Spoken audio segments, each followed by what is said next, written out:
नमस्कार विद्यार्थी मित्रांनो. फार्मसिस्ट व्हायचंय, DMAR ची एक्झाम द्यायची आहे, तर तब्बल 40% प्रश्न विचारले जातात ते फार्मसी नॉलेज वरती. आणि ही एक्झाम कंडक्ट करते TCS. तर या एक्झाम मध्ये TCS नेमके कसे प्रश्न विचारतंय? आतापर्यंतच्या एक्झाम मध्ये TCS ने विचारलेले प्रश्न, त्याचे संपूर्ण विश्लेषणासहित उत्तरे आपण या सेशन मध्ये बघणार आहोत. चला तर आजच्या सेशनला सुरुवात करूया. तर हे सेशन घेणार मी, संदीप कर्डिले सर. नेमकं संदीप कर्डिले सर आहेत कोण? तर मी PhD करतोय फार्मास्युटिक्स मध्ये, पुणे युनिव्हर्सिटीमध्ये. माझं M.Pharm झालंय शिवाजी युनिव्हर्सिटी कोल्हापूरमध्ये. माझं B.Pharm झालंय विके फाउंडेशन फार्मसी कॉलेज अहिल्यानगरला. मी पेट एक्झाम PhD ची क्वालिफाईड आहे.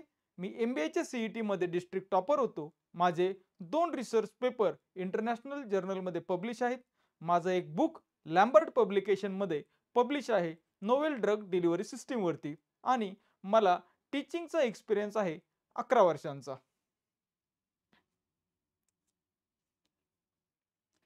DMAR एक्झाम 2025 ची आपण फार्मासिस्ट साठी कंप्लीट बॅच घेऊन येतोय. त्यामध्ये संपूर्ण टेक्निकल व नॉन टेक्निकलची तयारी, जुन्या प्रश्नपत्रिकांचं विश्लेषण, TCS पॅटर्न नुसार टेस्ट सिरीज आणि सर्व घटकांच्या परिपूर्ण नोट्स या ठिकाणी उपलब्ध आहेत. तर संपूर्ण माहितीसाठी आपण आमची ॲप डाउनलोड करा. आणि तरी आपल्याला काही प्रश्न असतील तर या कॉन्टॅक्ट नंबरवरती कॉन्टॅक्ट करा.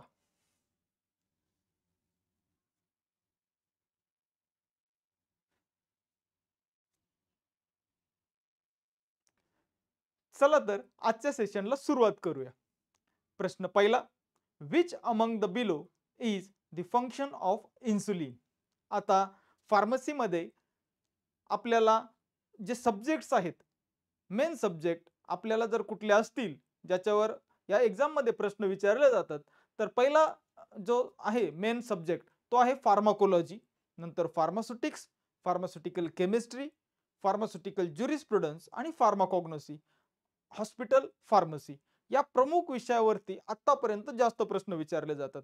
आता जे मेडिसिन्स, कुठल्या डिसीजला कुठला मेडिसिन यूज होतो याच्या रिलेटेड सर्वात मेन सब्जेक्ट जर कुठला असेल तर तो फार्माकोलॉजी. आणि हा पहिला प्रश्न म्हणजे जास्तीत जास्त प्रश्न या 40% क्वेश्चन मधले जे मॅक्झिमम जवळजवळ 5 ते 7 क्वेश्चन हे फार्माकोलॉजीवर विचारण्याचे चान्सेस असतात.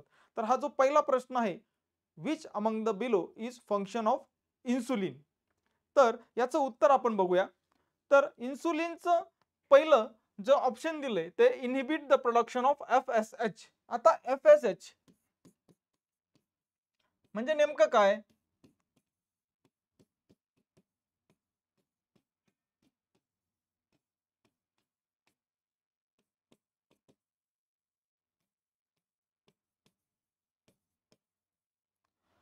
FSH म्हणजे फॉलिकल स्टिम्युलेटिंग हार्मोन. म्हणजे हे काय करतंय, तर मेल सेक्स हार्मोन टेस्टोस्टेरॉनचं प्रोडक्शन करते आणि फिमेल सेक्स हार्मोन इस्ट्रोजनचं प्रोडक्शन करते. म्हणजे FSH आणि इन्सुलिन याचा तसा काही संबंध नाही. म्हणजे हे उत्तर नाही, हे इलिमिनेट करायचं आपण. नंतर दुसरा पर्याय आपण नंतर बघू. तिसरं, ओव्ह्युलेशन. ओव्ह्युलेशन म्हणजे काय? हे फिमेल मेन्स्ट्रुअल सायकलच्या रिलेटेड आहे. ओव्ह्युलेशन म्हणजे ओव्हरीजचं प्रोडक्शन होणं. म्हणजे इन्सुलिनचा आणि या ओव्ह्युलेशनचा त्याच्यामध्ये तसा काही संबंध येत नाही. म्हणून तिसरा पर्याय पण या ठिकाणी आपण इलिमिनेट करूया. तर चौथा पर्याय बघू, रिलीज ऑफ ब्रेस्ट मिल्क. आता जी लॅक्टेटिंग मदर आहे, तर हिचं जे ब्रेस्ट मधून जे मिल्क येतंय तिच्या बेबीसाठी, तर त्यामध्ये जे 2 हार्मोन या ठिकाणी रिस्पॉन्सिबल असतात, त्याच्यामध्ये लॅक्टिन आणि प्रोलॅक्टिन हे हार्मोन आहेत.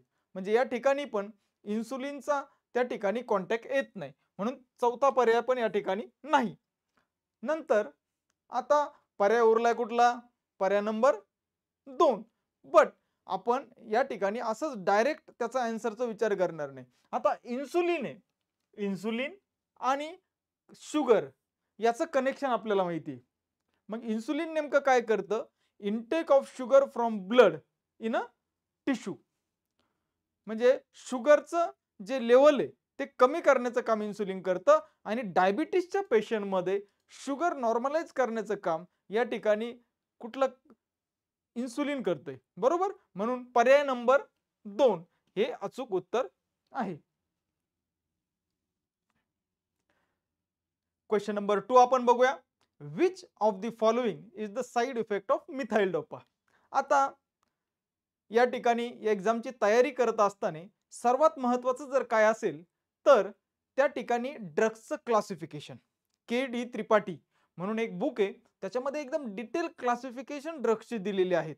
आता मिथाइल डोपा नेमकं काय, तर मिथाइल डोपा हा अँटी हायपरटेन्सिव्ह ड्रग आहे, बरोबर. तर हा अँटी हायपरटेन्सिव्ह जो ड्रग आहे याचे साईड इफेक्ट, आणि साईड इफेक्टचा अर्थ म्हणजे काय की कुठलाही ड्रग हा एक मेन आपला टार्गेट असतो फार्माकोलॉजिकल इफेक्ट. फार्माकोलॉजिकल इफेक्ट जसं आपण पॅरासिटामॉल घेतो टेम्परेचर कमी करण्यासाठी, पेन होत असेल तर ॲस्पिरिन घेतो, तसं मिथाइल डोपा हा अँटी हायपरटेन्सिव्ह ड्रग आहे आणि याचे इफेक्ट बरोबरच साईड इफेक्ट्स असतात. तर याचे साईड इफेक्ट्स कुठले, तर हे 4 पर्याय आपण बघूया. सिडेशन आणि लिथर्जी. सिडेशन म्हणजे झोप येणे आणि लिथर्जी म्हणजे आळस येणे. पर्याय नंबर 2 डायुरेसिस. डायुरेसिस म्हणजे आपल्या शरीरात युरिनचं कॉन्सन्ट्रेशन वाढणं, म्हणजे युरिनेशन, म्हणजे लघवीला येतं त्याचं प्रमाण जास्त होणं. नंतर पर्याय नंबर 3 आहे वेट लॉस, म्हणजे वजन कमी करणं. आणि पर्याय नंबर 4 आहे हेअर लॉस, म्हणजे केसांची गळती होणं. या 4 पैकी नेमका साइड इफेक्ट कुठला, तर ते आपल्याला बघायचंय. तर डायुरेसिस तर होत नाही, कारण हा अँटी हायपरटेन्सिव्ह ड्रग आहे. हायपरटेन्शन नंतर वेट लॉस, वजन कमी, त्याचा याचा काही संबंध येत नाही. हेअर लॉस, त्याचा आणि याचा पण संबंध नाही. मग या ठिकाणी अचूक पर्याय जर कुठला असेल तर तो आहे पर्याय नंबर 1 सिडेशन आणि लिथर्जी.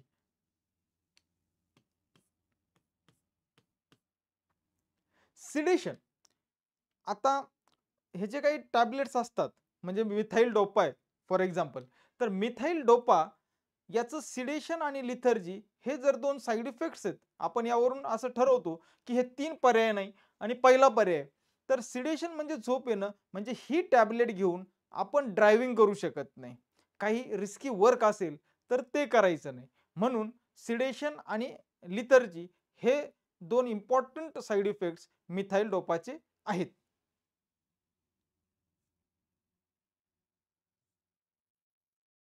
Question number 3, which of the following drug is a bronchodilator. आता प्रत्येक प्रश्न आपल्याला या ठिकाणी समजून घ्यायचा आहे, कारण 50% of the problem it is solved by understanding the question. प्रश्न एकदा तुम्हाला समजला म्हणजे 50% तुम्ही तो सॉल्व्ह केलाय. प्रश्न समजून घेणं महत्वाचं आहे. तर which of the following drug is bronchodilator, तर ब्रॉन्कोडायलेटर या शब्दाचा अर्थ काय ते समजून घेणं आपल्याला महत्वाचं आहे, बरोबर. तर ब्रॉन्कोडायलेटर म्हणजे हे रेस्पिरेटरी सिस्टीमच्या रिलेटेड आहे. रेस्पिरेटरी सिस्टीम म्हणजे आपण जे ऑक्सिजन घेतो आणि कार्बन डायऑक्साईड बाहेर सोडतो, नोज, लंग्स, इसोफेगस याच्यामधून हार्ट आणि नंतर कार्बन डायऑक्साईड बाहेर सोडणं, ही रेस्पिरेटरी जी सिस्टीम आहे याच्या रिलेटेड ब्रॉन्कोडायलेटर. जे ड्रग्स त्याच्यावर ऍक्ट करतात त्या ड्रग्सला म्हणतात ब्रॉन्को डायलेटर, किंवा अस्थमा, सीओपीडी या डिसीजसाठी जे ड्रग्स दिले जातात त्यांना ब्रॉन्कोडायलेटर म्हणतात. तर या खालीलपैकी कुठला ड्रग हा ब्रॉन्कोडायलेटर आहे ते आपल्याला बघायचंय, बरोबर. तर पहिल्या पर्यायाकडे आपण जाऊया. पहिला पर्याय आहे डिगॉक्सिन, बरोबर. तर डिगॉक्सिन म्हणजे नेमकं काय, तर डिगॉक्सिन या ड्रगचं मेन फंक्शन काय, ACE, बरोबर. अँजिओटेन्सिन कन्व्हर्टिंग एन्झाईम इनहिबिटर. हा एक अँटी हायपरटेन्सिव्ह ड्रग आहे, बरोबर. म्हणजे हायपरटेन्शन, जे ब्लड प्रेशर तुमचं वाढलेलं आहे ते कमी करण्याचं काम हे डिगॉक्सिन करते, बरोबर. तर अँजिओटेन्सिन कन्व्हर्टिंग एन्झाईम हे एक एन्झाईम आहे, ते ब्लड प्रेशर वाढवतं आणि त्या एन्झाईमवर हा ड्रग ऍक्ट करतो, त्याला डिक्रीज करतो, म्हणजे हा बीपी कमी होतो, बरोबर. तर तो पर्याय काय होऊ शकत नाही. नंतर पर्याय नंबर 2 काय, रॅनिटिडिन, बरोबर. तर रॅनिटिडिन हा ड्रग पेप्टिक अल्सर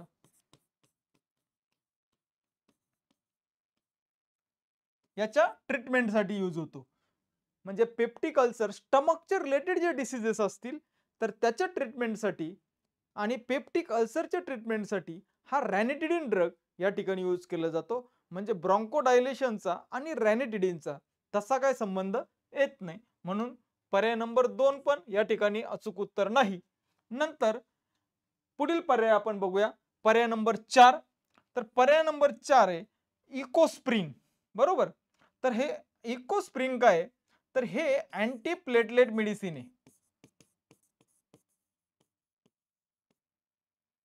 म्हणजे जे क्लॉट्स आहेत, ब्लड क्लॉट्स,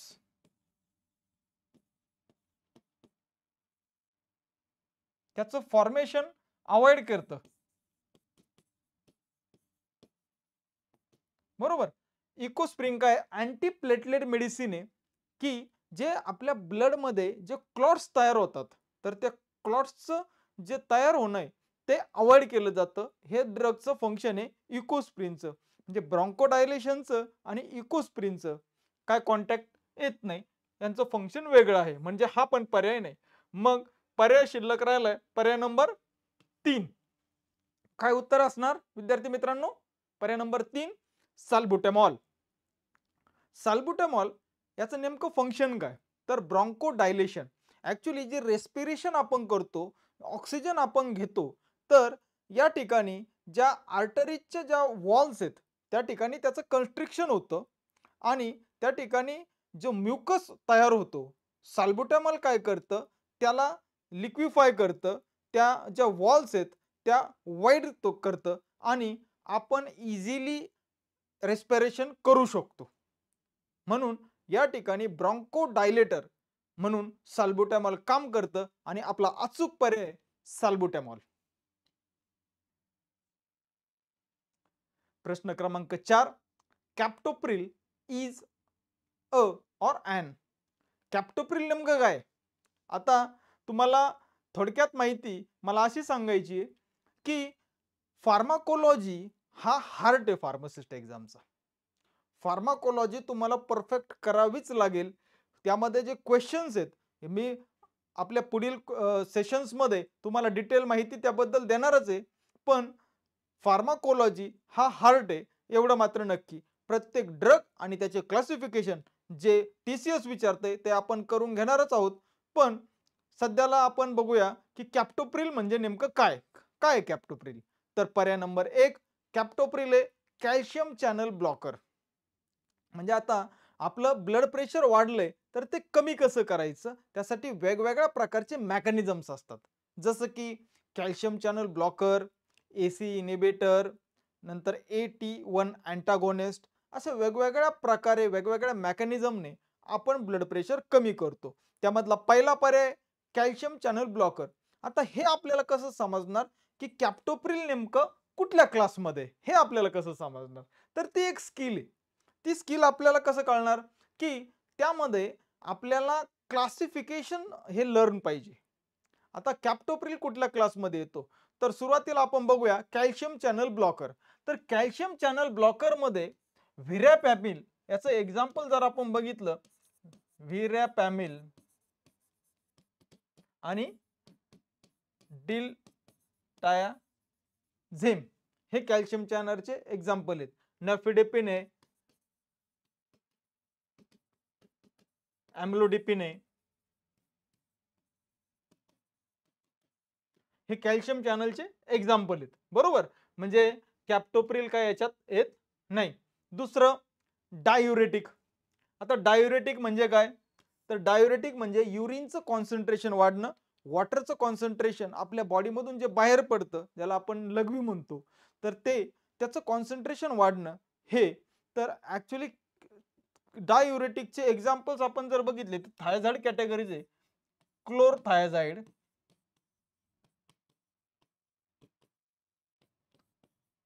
हायड्रोक्लोरथायझाइड,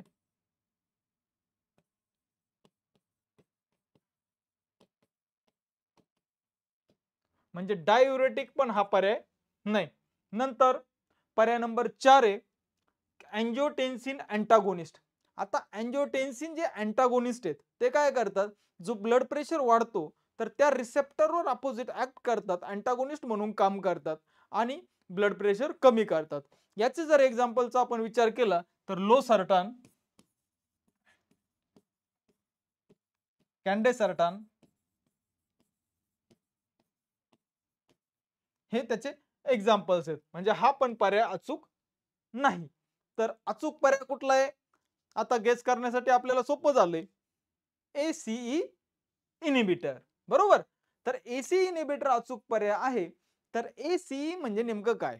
हे पण आपल्याला माहिती पाहिजे. हे बघा, आपल्याला फक्त या ठिकाणी डायरेक्ट प्रश्न आणि उत्तर बघायचे नाहीत. तर अचूक पर्याय हा बरोबरच कसा आणि बाकीचे चुकीचे कसे, हे आपण डिटेलमध्ये आपल्या सेशनमध्ये बघणार आहोत, की जेणेकरून तुमची एकाच क्वेश्चनमध्ये 5 ते 7 क्वेश्चनची तयारी वेगवेगळ्या अँगलने करून घेण्यात येणार आहे. बरोबर? तर ACE म्हणजे काय? त्याचा फुल फॉर्म काय? तर अँजिओटेन्सिन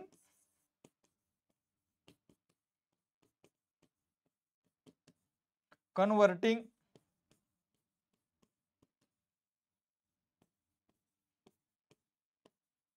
एन्झाइम.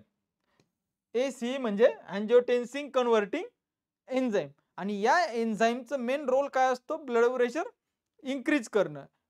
बरोबर? तर कॅप्टोप्रिल हा ड्रग काय करतो? त्या ACE इनहिबिट करतो. या एन्झाइमला इनहिबिट करतो आणि इनहिबिट केल्यानंतर हायपरटेन्शन कंट्रोलमध्ये येतं. हा drug most widely used drug आहे. कॅप्टोप्रिल, इनोलॅप्रिल, लेसिनोप्रिल एसेट्रा. बरोबर? तर अचूक पर्याय आपला ACE इनहिबिटर. कॅप्टोप्रिल कशाचं एक्झाम्पल आहे? ACE इनहिबिटरचं. आपली DMR एक्झाम 2025च्या बॅचच्या संदर्भात जे वैशिष्ट्य आहेत, तर या TCS पॅटर्न नुसार जी टेस्ट सिरीज आहे त्याची डिटेल पूर्ण या ठिकाणी दिलेली आहेत. तर वळूया पुढील प्रश्नाकडे. Which of the following drug is given for reducing weight? आता विद्यार्थी मित्रांनो, आपल्याला वजन कमी करायचंय, यासाठी जे 4 पर्याय दिलेत, तर त्यापैकी अचूक पर्याय कुठला? बरोबर? तर आता बघूया आपण, की पर्याय नंबर 1 आहे फ्लॉक्सटिन. आता फ्लॉक्सटिन हा जो ड्रग आहे, फ्लॉक्सटिन, तर याचं नेमकं काय फंक्शन आहे? तर हा ड्रग आहे अँटी डिप्रेसंट. म्हणजे डिप्रेशनमध्ये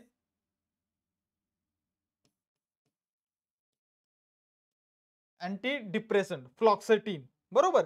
नंतर फ्लोनारेझिन हा ड्रग आहे कॅल्शियम चॅनल ब्लॉकर.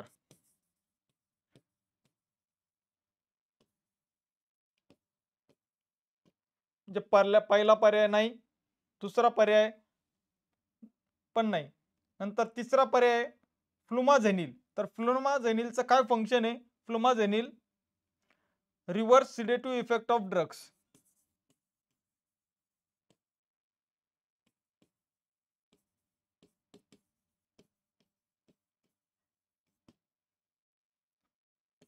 बरोबर?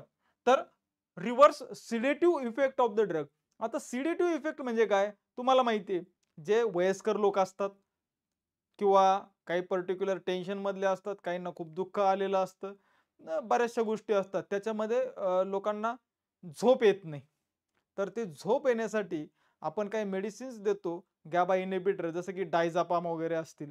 तर ते झाल्यानंतर झोप लागण्याचं प्रमाण इन्क्रीज होतं. तर ते परत नॉर्मलाइज करण्यासाठी जो ड्रग दिला जातो, तो सिडेटिव्ह इफेक्ट कमी करण्यासाठी जो ड्रग दिला जातो, तो ड्रग म्हणजे फ्लुमाझेनिल. म्हणजे वेटचा आणि या ड्रगचा तसा काय कॉन्टॅक्ट येत नाही. म्हणजे फ्लुमाझेनिल हा पण आपला अचूक पर्याय नाही.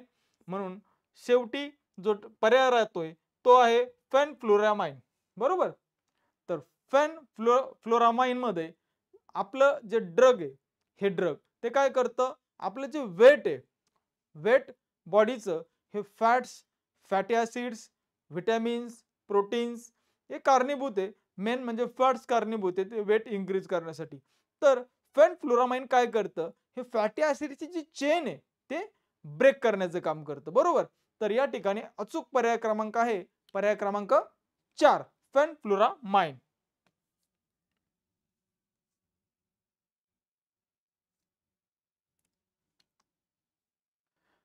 नंतर वळूया पुढील प्रश्नाकडे. Well begin is half done. Well begin is half done. The working principle of hammer mill. आता जे पहिले आपण प्रश्न बघितले 5, ते प्रश्न होतोय कोलॉजीचे रिलेटेड, म्हणजे ड्रगच्या रिलेटेड. आता फार्मास्युटिक्स मध्ये नेमकं काय प्रश्न विचारले जातात? तर फार्मास्युटिक्स मध्ये विचारले जातात की फार्मास्युटिक्सच्या रिलेटेड म्हणजे ड्रगचं फॉर्म्युलेशन, डिफरंट डोसेज फॉर्मचं फॉर्म्युलेशन, त्याचे काही फंक्शन्स याच्या रिलेटेड क्वेश्चन्सवर प्रेफर केलं जातं. पहिला क्वेश्चन विचारला गेलाय या ठिकाणी ज्या बॅकच्या ज्या एक्झाम्स TCSने घेतल्या, DMAR दिल्ली नंतर RRBच्या, तर त्याच्यामध्ये क्वेश्चन्स विचारले गेलेले आहेत. त्या पद्धतीनेच ते क्वेश्चनचं या ठिकाणी आपण सिलेक्शन करतोय. तर working principle of hammer mill.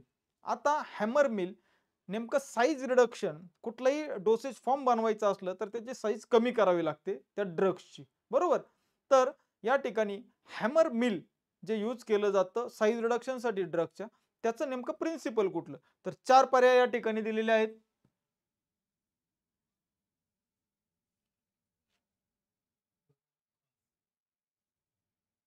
चार पर्याय या ठिकाणी दिलेले आहेत. पर्याय नंबर 1 इम्पॅक्ट, पर्याय नंबर 2 इम्पॅक्ट अँड अट्रिशन, पर्याय नंबर 3 अट्रिशन आणि पर्याय नंबर 4 क्रशिंग.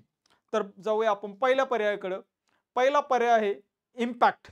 इम्पॅक्ट म्हणजे नेमकं काय? पहिला पर्याय इम्पॅक्ट.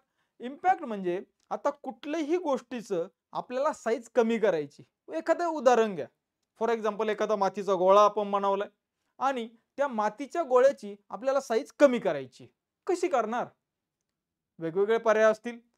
एखादा म्हणणार मी त्याला प्रेस करू शकतो, एखादा म्हणणार मी त्याला जोरानं कशाने तरी मारू शकतो, एखादा म्हणणार मी त्याला वेगवेगळ्या प्रकारे कट करू शकतो.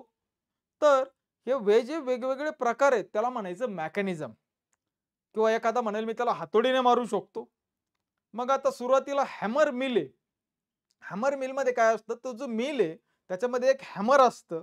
ते हॅमर जे फिरत असतं आणि एका ठिकाणी जो प्रोडक्ट आपल्याला साईज रिडक्शन करायचा आहे तो स्टेबल असतो आणि ते जोराने त्याच्यावर मारल्या जातं आणि त्या ठिकाणी थोडीशी मुवमेंट होते. मग पर्याय number the working principle of hammer mill, या ठिकाणी हॅमर मिल जे होतं त्या ठिकाणी अचूक पर्याय हा पहिलाच या ठिकाणी आहे. परंतु आपण बाकीच्या पर्यायाकडे एकदा जाऊ. Impact and attrition. आता इम्पॅक्ट या ठिकाणी हॅमर मिलचं मेकॅनिझम आहे, प्रिन्सिपल आहे. पण इम्पॅक्ट अँड अट्रिशन हा जो 2 नंबरचा पर्याय तो नेमका काय? तर इम्पॅक्ट अँड अट्रिशन मध्ये इम्पॅक्ट मध्ये जसं की हॅमर जोराने त्या ठिकाणी मारला जातोय आणि अट्रिशन म्हणजे त्या ठिकाणी ब्रेकिंग पण होते, बरोबर. तर हे प्रिन्सिपल आहे दुसऱ्या मिलचं, म्हणजे हॅमर मिलचं हे प्रिन्सिपल नाही. पण ते नेमकं कोणाचं आहे प्रिन्सिपल? तर हे प्रिन्सिपल आहे इम्पॅक्ट अँड अट्रिशन, हे प्रिन्सिपल आहे बॉल मिलचं. आणि हे बॉल मिल एक लॉंग सिलेंडर असतं, त्या सिलेंडर मध्ये बॉल्स असतात, त्याला शाफ्ट कनेक्ट असतं, ते शाफ्ट मोटरला कनेक्ट असतं, ते मोटर ऑन केल्यानंतर ते शाफ्ट फिरतं आणि ते शाफ्ट नंतर ते बॉल्स रोल होतात. त्यामध्ये ज्या ड्रगचं आपल्याला साईज रिडक्शन करायचंय ते ड्रग आपण हॉपर थ्रू त्यामध्ये टाकतो, नंतर त्याचं साईज रिडक्शन होतं. तर इम्पॅक्ट आणि अट्रिशन हे जे मेन प्रिन्सिपल आहे ते आहे बॉल मिलचं. नंतर अट्रिशन, अट्रिशन म्हणजे डायरेक्ट ब्रेकिंग होणं. नंतर क्रशिंग म्हणजे जोरात क्रश करणं, जसं की एखादा रोलर आहे त्याने क्रश केलं अशा पद्धतीने. म्हणून हे 3 पर्याय या ठिकाणी नाही आणि अचूक पर्याय आहे पर्याय क्रमांक 1 इम्पॅक्ट. वळूया पुढील प्रश्नाकडे. 1 फुल टीस्पून इज डॅश डॅश. आता हा प्रश्न विद्यार्थी मित्रांनो, तुम्ही डी फार्मचे, बी फार्मचे, एम फार्मचे विद्यार्थी असाल, हा प्रश्न तुम्हाला थोडा वेगळा वाटत असेल. 1 टी फुल म्हणजे नेमकं काय? Tea spoon is what? 1 full tea spoon, बरोबर. आता तुम्हाला एखाद्या वेळी डॉक्टरने सांगितलं असेल की ही टॅबलेट घ्या आणि 1 ग्लास पाण्यामध्ये टाका आणि घेऊन टाका. आता प्रत्येकाच्या तुमच्या घरी ग्लास सारखेच आहेत का? तर नाही. नंतर 1 फुल टी स्पून, बरोबर. एखाद्याच्या घरी स्पूनची साईज वेगवेगळी असू शकते, हे पण होतंय. म्हणजे डोस ॲक्युरेट दिला जाईल का? नाही. तर या डोसच्या मेजरमेंटसाठी 2 प्रकारचे सिस्टीम्स आतापर्यंत आहेत. जी पहिली परंपरागत जी सिस्टीम होती तिला म्हणतात एम्पेरियल सिस्टीम, बरोबर. आणि जी दुसरी सिस्टीम आहे ती म्हणजे मेट्रिक सिस्टीम. पहिली सिस्टीम कुठली? एम्पेरियल, बरोबर. दुसरी मेट्रिक. आता ही एम्पेरियल जी सिस्टीम आहे ती आहे ओल्ड सिस्टीम आणि ही जी मेट्रिक सिस्टीम आहे ती मॉडर्न किंवा न्यू सिस्टीम आहे. म्हणजे आज आपण फॉलो करतो कुठली? मेट्रिक सिस्टीम, बरोबर. पण ही एक्झाम मध्ये TCS जी एक्झाम घेतंय, या एक्झाम मध्ये ते काय करतायत, की आपलं नॉलेज चेक करायचंय. कॉम्पिटिशन खूप हाय, त्याच्यामुळे असे थोडे चकवणारे क्वेश्चन्स विचारले जाणार, बरोबर. तर याच्यामध्ये 1 teaspoon is what? Imperial system मध्ये जसं की कप फुल, स्पून फुल, आउन्स, मिनिम अशा पद्धतीने टर्म्स आहेत. मेट्रिक सिस्टीम मध्ये ग्रॅम, केजी, सेकंद, ml या पद्धतीच्या मॉडर्न टर्म्स आहेत. म्हणजे आज आपण जे फॉलो करतो ते पूर्ण मेट्रिक सिस्टीम मध्ये, बरोबर.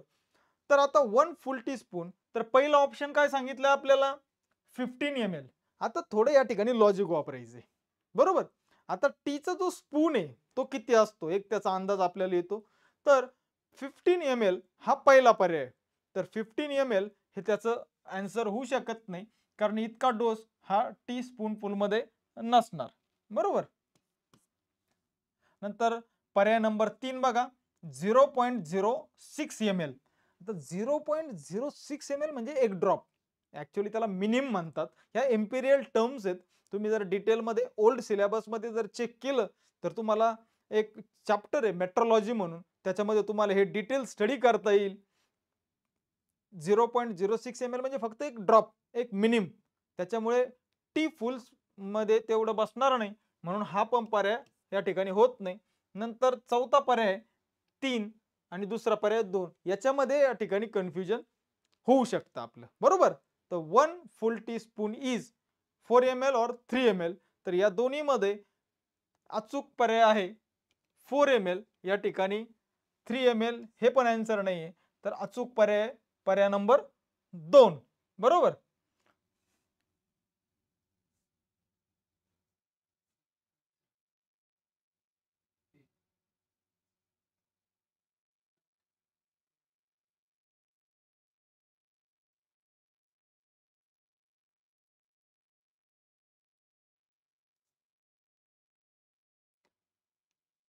पुढील पर्याय, पुढील क्वेश्चन, व्हॉट इज इमल्शन? तर या ठिकाणी 4 पर्याय दिलेले आहेत.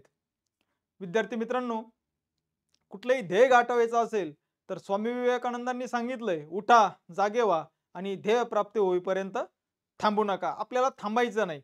आपल्याला टप्प्याटप्प्याने पुढे जायचंय. अगोदर छोटी छोटी आपल्याला डोंगर पार करायची आणि नंतर मोठा पर्वत आणि मोठं संकट आपण पार करणार आहोत. तसं आपल्याला फार्मसीमध्ये खूप सोपं असतं, परंतु आपल्याला सुरुवात करायची आहे आणि सर्वात महत्त्वाचं आहे गरज ती योग्य मार्गदर्शनाची. आणि आम्ही PDK अकॅडमी तुम्हाला त्यासाठी तत्पर सेवा देणार आहोत. तर बघूया आपला पुढील प्रश्न, व्हॉट इज द इमल्शन? बरोबर. पर्याय नंबर 1 आहे मिक्सचर ऑफ 2 इमिसिबल लिक्विड्स और सोल्यूशन. पर्याय नंबर 2 मिक्सचर ऑफ 2 लोशन्स. पर्याय नंबर 3 मिक्सचर ऑफ 2 पावडर्स आणि पर्याय number 4 mixture of lotion and powder. तर या ठिकाणी तुम्हाला डेफिनेशन महत्वाचं आहे. या ठिकाणी आपल्याला डेफिनेशन्स पाठ असाव्यात. जसं मी तुम्हाला सुरुवातीला सांगितलं की क्लासिफिकेशन्स पाठ असावेत फार्माकोलॉजी मधले, पूर्ण ड्रग्सचे, पूर्ण डिसीजेसचे. तसंच मी तुम्हाला सुटिक्स मध्ये एक ट्रिक सांगेल. तसं मी तुम्हाला डिटेल पुढील लेक्चर्स मध्ये सांगणारच आहे, पण थोडक्यात असं सांगतो की डेफिनेशन्स महत्वाचे आहे. कुठल्या ते आपण पुढील लेक्चर्स मध्ये बघूया. तर पहिली जी डेफिनेशन आहे इमल्शनची. इमल्शन काय सांगते की mixture of 2 immiscible liquids. Emulsion is defined as mixture of 2 immiscible liquids which are not mixed together but they are mixing together with the help of one agent that is called as a emulsifying agents. याच्या मदतीने mixture होतं, तसं mixing होत नाही आणि यानंतर जे liquid तयार होतं त्याला काय म्हणतात? इमल्शन, बरोबर. पर्याय नंबर 2 आहे मिक्सचर ऑफ 2 लोशन्स. आता 2 लोशन हे सेमी सॉलिड डोसेज फॉर्म आहे लोशन्स, तर त्याचं मिक्सचर होतं आणि त्याचं आणि इमल्शन हे वेगवेगळे डोसेज फॉर्म आहे, म्हणून हा पर्याय नंबर 2 होऊ शकत नाही. पर्याय नंबर 3 आहे मिक्सचर ऑफ 2 पावडर्स. आता इमल्शन आहे लिक्विड डोसेज फॉर्म, पावडर आहे सॉलिड डोसेज फॉर्म, म्हणून या पर्यायाचा या ठिकाणी कुठलाही विचार केला जाणार नाही. पर्याय नंबर 4 आहे mixture of lotion and powder. आता लोशन आहे semi solid dosage form, powder आहे सॉलिड डोसेज फॉर्म. हे पण या ठिकाणी उत्तर मॅच होत नाही, म्हणून पर्याय नंबर 4 पण या ठिकाणी उत्तर होऊ शकत नाही. तर अचूक उत्तर असणार तुमचं पर्याय क्रमांक 1, mixture of 2 immiscible liquids or solutions. म्हणजे दोन जे लिक्विड आहेत ते एकामेकांमध्ये मिक्स होत नाही, जसं की पाणी आणि ऑइल हे एकामेकांमध्ये मिक्स होणार नाही. आणि त्यांना मिक्सच जर करायचं असलं तर आपण त्या ठिकाणी एक इमल्सिफाइंग एजंट ऍड करू शकतो, जसं की टाल्क. त्याचं सरफेस टेन्शन ते कमी करेल आणि तर ते मिक्स होऊ शकतात. तर ते दोन इमिसिबल लिक्विड्स असे दोन ड्रग्स मिक्स करणं त्याला म्हणतात इमल्शन. म्हणून पर्याय नंबर 1 हा अचूक पर्याय आहे.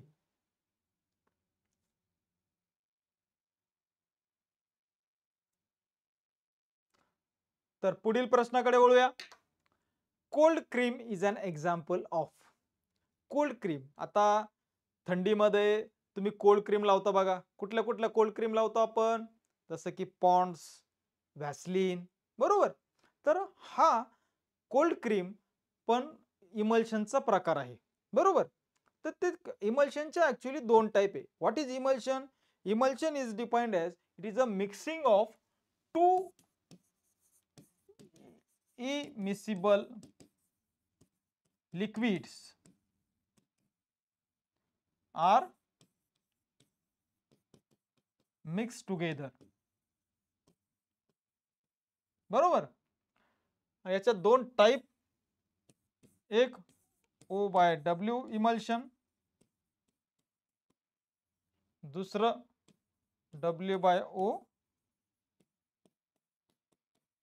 इमल्शन, बरोबर. आता ह्याच्यात दोन टाइप आहेत. यामध्ये O बाय W इमल्शन म्हणजे काय? या ठिकाणी ऑइल डिस्पर्स्ड मीडियम आहे. डिस्पर्स्ड फेज आणि डिस्पर्शन मीडियम. जो ड्रग असतो जो कमी क्वांटिटी मध्ये प्रेझेंट असतो त्याला म्हणायचं डिस्पर्स्ड फेज, आणि जो जास्त क्वांटिटी मध्ये प्रेझेंट असतो जो कंटिन्युअस फेज असतो त्याला म्हणायचं डिस्पर्शन मीडियम, बरोबर. तर ही झाली पहिली टाइप. दुसरी टाइप आहे W बाय O इमल्शन. याच्यामध्ये वॉटर कमी क्वांटिटी मध्ये प्रेझेंट आहे म्हणजे तो डिस्पर्स्ड फेज, आणि ऑइल जास्त क्वांटिटी मध्ये प्रेझेंट आहे म्हणजे काय? Dispersion medium. मग पहिला पर्याय आपला O बाय W इमल्शन, बरोबर. म्हणजे ऑइल नो फार्मास्युटिक्स हा विषय जर आपण कोलॉजीला हार्ट म्हणू तर फार्मास्युटिक्सला आपण ब्रेन म्हणू, कारण टोटल डोसेज फॉर्मचं प्रोडक्शन आणि त्याचा कंट्रोल हा पूर्ण फार्मास्युटिक्स मध्ये, बरोबर. तर आपल्याला जर टॅबलेट मॅन्युफॅक्चर करायची तर टॅबलेट पंचिंग मशीनची गरज असेल. या ठिकाणी आपल्याला मशीनचं टोटल नॉलेज असावं, एक ती इमेज आपल्या डोळ्यासमोर असावी जेणेकरून आपल्याला पूर्ण आयडिया येईल की नेमकं टॅबलेट मशीन मध्ये नेमके काय काय कंपोनंट आहेत, बरोबर.